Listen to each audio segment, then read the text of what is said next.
നമസ്കാരം. State of ന്യൂസിലേക്ക് സ്വാഗതം. പ്രധാനമന്ത്രിക്കും ആഭ്യന്തരമന്ത്രിക്കുമെതിരെ പ്രതിഷേധ മുദ്രാവാക്യം വിളിച്ചാൽ നിയമലംഘനമാകുമോ? അങ്ങനെയാണെന്നാണ് ജവഹർലാൽ നെഹ്റു സർവകലാശാലയുടെ കണ്ടെത്തൽ.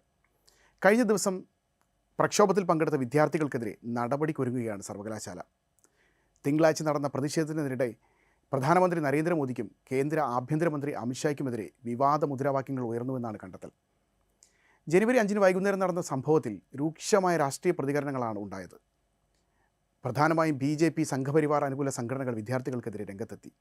ഇതിനെല്ലാം പിന്നാലെയാണ് സർവകലാശാല നടപടിക്കൊരുങ്ങുന്നത്. 2020 ഡൽഹി കലാപ ഗൂഢാലോചന കേസിൽ ആക്ടിവിസ്റ്റുകളായ ഒമർ ഖാലിദിനും ഷർജീൽ ഇമാമിനും ജാമ്യം നൽകാൻ സുപ്രീം കോടതി വിസമ്മതിച്ചതിന് പിന്നാലെയായിരുന്നു ക്യാമ്പസിലെ വിദ്യാർത്ഥി പ്രതിഷേധം. പ്രകടനത്തിനിടെ പ്രധാനമന്ത്രിയെയും ആഭ്യന്തരമന്ത്രിയെയും പരാമർശിക്കുന്ന മുദ്രാവാക്യങ്ങൾ ഉയർന്നതായാണ് ആരോപണം. മുദ്രാവാക്യം വിളിക്കുന്നതിൻ്റേതെന്ന് പറയപ്പെടുന്ന വീഡിയോ ദൃശ്യങ്ങൾ ഇതിനിടെ സമൂഹ മാധ്യമങ്ങളിൽ വൈറലായിട്ടുണ്ട്. ഇതിനെല്ലാം പിന്നാലെയാണ് വിവാദം കൊഴുക്കുന്നത്.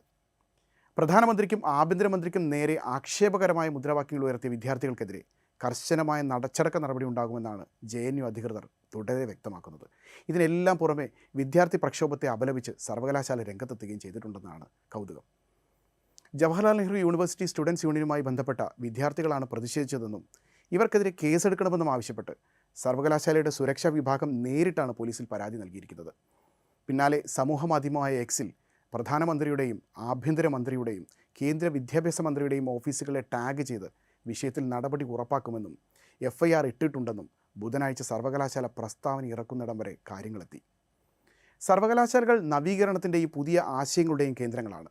അവയെ വെറുപ്പിൻ്റെ പരീക്ഷണശാലകളാക്കാൻ അനുവദിക്കില്ലെന്നാണ് പ്രതിഷേധത്തിനെതിരെ വാളെടുക്കുന്നതിനെ സർവകലാശാല ന്യായീകരിക്കുന്നത്. അക്രമമോ നിയമവിരുദ്ധമോ ദേശവിരുദ്ധമായ പെരുമാറ്റമോ ഒരു സാഹചര്യത്തിലും അനുവദിക്കില്ല. സംഭവത്തിൽ ഉൾപ്പെട്ട വിദ്യാർത്ഥികളെ പുറത്താക്കുകയോ വിലക്കേർപ്പെടുത്തുകയോ ഒക്കെ ചെയ്യുമെന്ന് പ്രസ്താവന ഇങ്ങനെ നീണ്ടുപോവുകയാണ്. അതേസമയം വിദ്യാർത്ഥികളുടെ പ്രതിഷേധത്തിൽ ഇത്രമാത്രം എന്തിരിക്കുന്നുവെന്ന് ചോദിക്കാൻ പോലും ആരുമില്ല എന്നതാണ് സത്യം. പ്രതിഷേധം വിവാദമായതിന് പിന്നാലെ ആദ്യം പ്രതികരണമുണ്ടായത് സർവകലാശാലയിലെ ABVPയിൽ നിന്നായിരുന്നു. മുദ്രാവാക്യങ്ങൾക്ക് പിന്നിൽ ഹിന്ദുവിരുദ്ധ രാജ്യവിരുദ്ധ വികാരമെന്നായിരുന്നു ആദ്യത്തെ ആരോപണം. തൊട്ടു പിന്നാലെ BJP കേന്ദ്രങ്ങളിൽ നിന്ന് കൂടുതൽ പ്രതികരണങ്ങളെത്തി. JNUവിൽ ജനിച്ച ഷർജീൽ ഇമാമിൻ്റെ സന്തതികളുടെ ഉദ്ദേശങ്ങളെ തകർക്കുമെന്നായിരുന്നു മഹാരാഷ്ട്ര മുഖ്യമന്ത്രി ദേവേന്ദ്ര ഫട്നാവിസിൻ്റെ പ്രതികരണം. പ്രതിപക്ഷത്തിൻ്റെയും പാകിസ്ഥാൻ അനുകൂല ഘടകങ്ങളുടെയും സംരക്ഷണയിലുള്ള സംഘത്തിൻ്റെ ക്യാമ്പ് ഓഫീസായി JNU മാറിയെന്ന് ആരോപിച്ച് കേന്ദ്രമന്ത്രി ഗിരിരാജ് സിംഗും രംഗത്തെത്തി. അതേസമയം എഴുതിയ എല്ലാ മുദ്രാവാക്യങ്ങളും പ്രത്യയശാസ്ത്രപരമായ സ്വഭാവമുള്ളവയായിരുന്നുവെന്നും ആരെയും വ്യക്തിപരമായി ആക്രമിച്ചിട്ടില്ലെന്നുമാണ് JNSU പ്രസിഡന്റ് അദിതി മിശ്ര വ്യക്തമാക്കുന്നത്. JNUവിനെ അപകീർത്തിപ്പെടുത്താനും യഥാർത്ഥ പ്രശ്നങ്ങളിൽ നിന്ന് ശ്രദ്ധ തിരിക്കാനുമുള്ള മനഃപൂർവ്വമായ ശ്രമമാണ് വിവാദമെന്നും യൂണിയൻ പ്രസ്താവനയിൽ പറയുന്നു. ഒരു വിദ്യാർത്ഥി പ്രതിഷേധത്തെ ഇത്രയൊക്കെ നേരിടാനുണ്ടോ എന്ന് ചോദ്യം ഉയർന്നേക്കാം. ഇത്ര ഭയക്കാനുണ്ടോ എന്ന് ചോദിച്ചേക്കാം.